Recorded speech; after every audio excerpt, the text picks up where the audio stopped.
Assalamu alaikum wa rahmatullahi wa barakatuhu. You think this is a coincidence? No.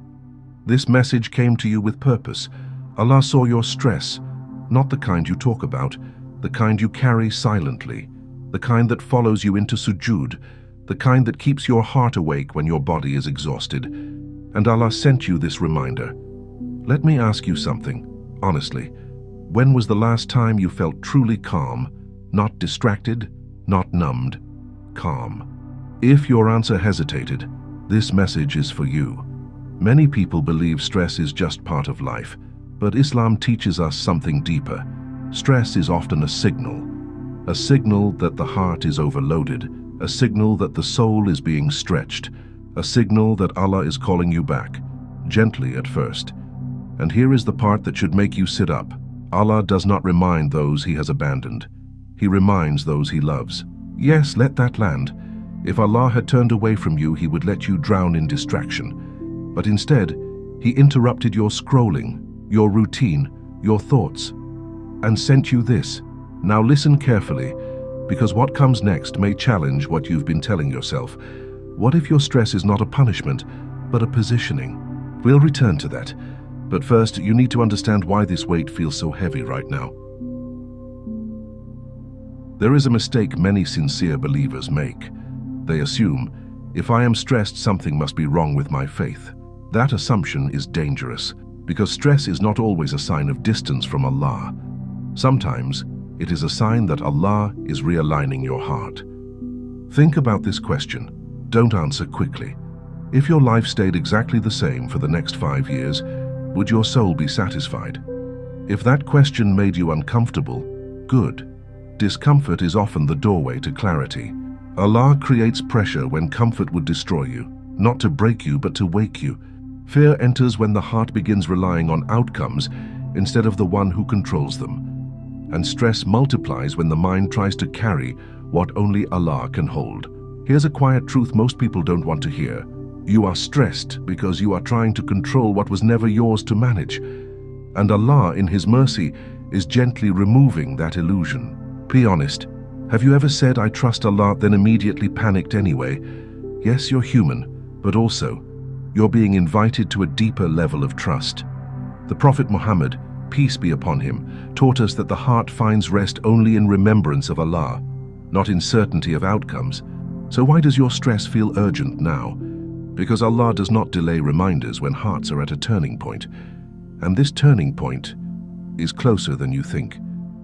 But before relief comes, something must change inside you. And that brings us to the most important reminder in this message. Listen carefully. Allah did not send this reminder to tell you that you are failing. He sent it to tell you, you are being prepared. Prepared for clarity. Prepared for maturity. Prepared for a decision that will shape your spiritual future. Stress often appears right before elevation. But elevation requires release. Release of false urgency. Release of self-blame. Release of the belief that you must figure everything out right now. Here is a question that may surprise you. What if Allah is delaying the answer because He is perfecting you? Not your situation, you. Because when Allah gives before the heart is ready, the gift becomes a test instead of a blessing. Now pause again. Ask yourself quietly, what is Allah teaching me through this pressure? Not what you want removed, but what you are being asked to learn. This is where many people miss the moment. They rush the dua, they demand relief, they bargain with patience. But those who rise spiritually do something different. They say, oh Allah, if this remains, it keep my heart firm. And here's the exciting part.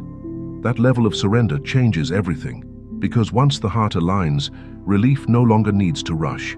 It arrives with precision, but we are not finished yet. There is one final reminder, and it determines whether this message becomes just comforting words or a turning point in your life. This is where we end intentionally. Allah saw your stress and He did not ignore it. He responded with awareness, not haste, because Allah's help is never late. It is exact. Your responsibility is not to force peace. Your responsibility is to return to alignment. Make your salah steady, not rushed. Let your tongue stay soft with remembrance. Refuse to let bitterness replace belief. And remember this: if this stress is still present, Allah is still working, not against you, for you. And when Allah removes what burdens you, He does not remove it carelessly. He removes it completely, with wisdom, with timing, with a clarity that makes you say, "Now I understand why it had to be this way." Until that moment, stay patient, stay aware, stay connected. May Allah grant your heart calm before circumstances change, certainty before clarity, and relief that draws you closer, not farther. Assalamu alaikum wa rahmatullahi wa barakatuhu.